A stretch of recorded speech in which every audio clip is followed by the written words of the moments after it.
Imagine você está numa festa normal, resolve beber uma dose de bebida aparentemente comum e, de repente, começa a sentir fortes dores de cabeça, náuseas, perder a visão e até mesmo correr o risco de morte. Isso é aterrorizante, mas aconteceu.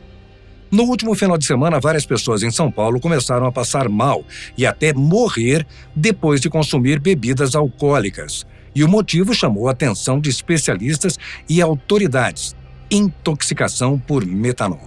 Intoxicações e mortes. Até a segunda-feira, dia 29, o Centro de Vigilância Sanitária de São Paulo já havia confirmado 6 casos de intoxicação e investigava outros 10. Entre eles estão 4 jovens, 2 homens e 2 mulheres, que simplesmente estavam se divertindo, bebendo gin comprado em uma adega da zona sul da capital.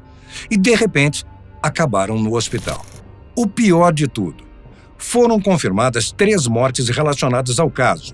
Um homem de 58 anos, morador de São Bernardo do Campo, outro de 54 anos, da capital, e o terceiro, 45, sem local divulgado. Além disso, ainda há uma 4ª morte sob análise, de um homem com histórico de alcoolismo crônico. A situação, portanto, é mais do que alarmante, à beira do terror. Mas, afinal, o que é o metanol? Por que ele é tão perigoso e como essa substância foi parar dentro das bebidas? Mas como tudo isso aconteceu?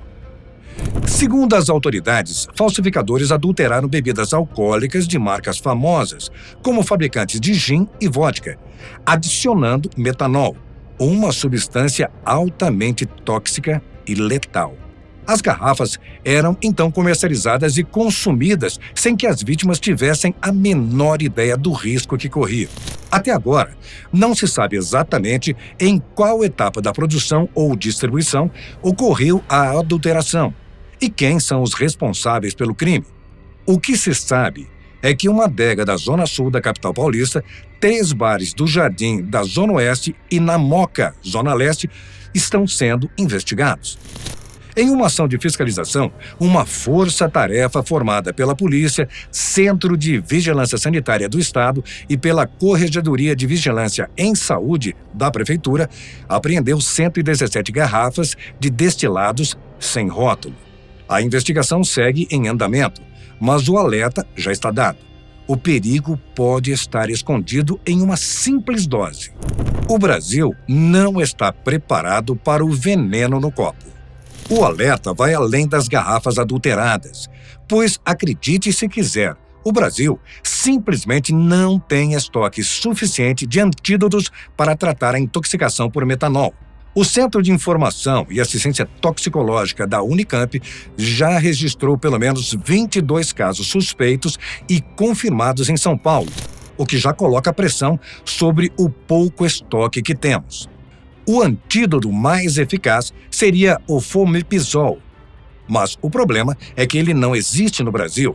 Apesar de estar na lista de medicamentos essenciais da Organização Mundial de Saúde, o remédio precisa ser importado, o que acarreta grandes custos e uma logística complicada. E o que acontece quando não há fomepizol disponível? Os médicos recorrem a uma solução emergencial, o próprio etanol, que não deve ser confundido com o metanol. O mesmo álcool presente nas bebidas comuns pode ser usado como tratamento. Isso porque tanto o fomepizol quanto o etanol agem bloqueando a enzima que transforma o metanol em formaldeído, em ácido fórmico. Essas substâncias são as que, de fato, destroem o corpo humano por dentro, atacando os órgãos principais e o sistema nervoso, causando cegueira, convulsões e até a morte. À primeira vista, até parece inofensivo. Transparente, com o gosto e cheiro muito parecidos ao do álcool comum, pode facilmente enganar qualquer um. Só que, na verdade, estamos falando de uma substância química industrial, usada em anticongelantes e até em limpadores de para-brisa. Ou seja, nunca deveria estar dentro de um copo.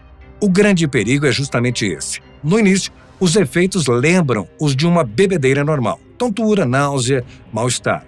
A vítima pode até acreditar que só exagerou na dose. Mas, horas depois, o corpo começa a tentar eliminar o metanol. E é nesse momento que o veneno mostra sua verdadeira face. Ligação entre as bebidas adulteradas e o crime organizado. A Associação Brasileira de Combate à Falsificação acredita que há, de fato, uma ligação entre esse caso e facções criminosas operantes no Brasil, especialmente o PCC.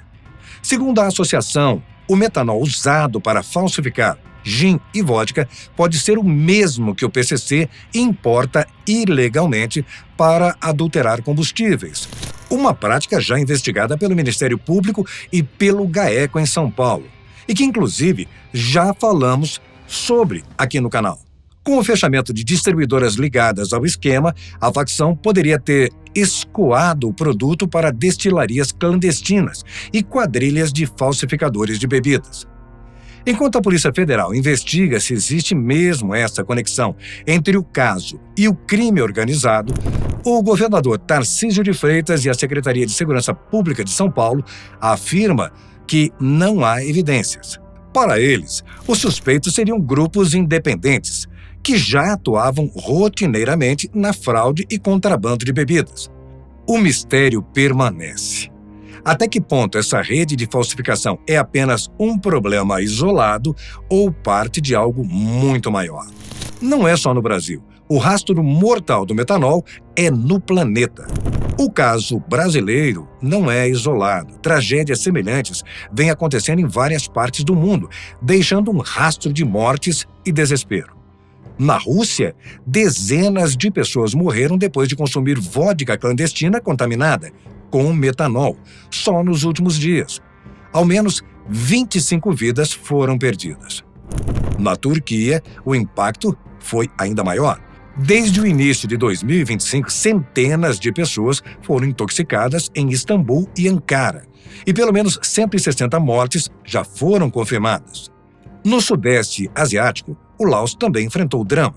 6 turistas de diferentes países morreram em Vang Vieng após beberem destilados adulterados, e o episódio foi tão grave que levou ao fechamento de fábricas e até à proibição de marcas inteiras de vodka e uísque locais. Será que há alguma relação maior entre todos esses casos? Estaríamos diante de uma série de coincidências trágicas, ou será que é algo mais? Você saberia identificar uma garrafa falsificada? Diante desse cenário assustador, surge a pergunta: como se proteger? Afinal, uma garrafa adulterada pode parecer normal à primeira vista, e é justamente aí que mora o perigo. Associações como a Abrazel e a Abrab reuniram algumas dicas essenciais que podem fazer a diferença entre uma noite segura e uma tragédia. A primeira regra é simples: confie apenas em locais de credibilidade. Se o preço estiver muito abaixo do mercado, desconfie, pois o barato pode custar caro. Também olhe sempre para o líquido dentro da garrafa.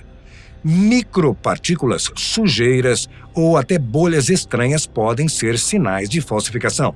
Outro ponto importante é buscar na embalagem o registro do MAPA, Ministério da Agricultura, Pecuária e Abastecimento, e, no caso dos destilados, o selo do IPI, Imposto sobre Produtos Industrializados. Se ele não estiver na garrafa, normalmente perto da tampa, significa que aquela bebida não passou pelo crivo das autoridades brasileiras. O inimigo invisível no copo: etanol ou metanol? Reforçando para que não haja confusão e para que você não se assuste sem motivo, embora ambos sejam chamados de álcool, etanol e metanol, têm efeitos completamente diferentes no corpo humano. O etanol presente em cerveja, vinho e destilados contém 2 átomos de carbono e, quando consumido com moderação, é relativamente seguro. E também é usado em medicamentos e cosméticos, sendo parte do nosso dia a dia sem riscos graves. O metanol, por outro lado, é um verdadeiro veneno disfarçado.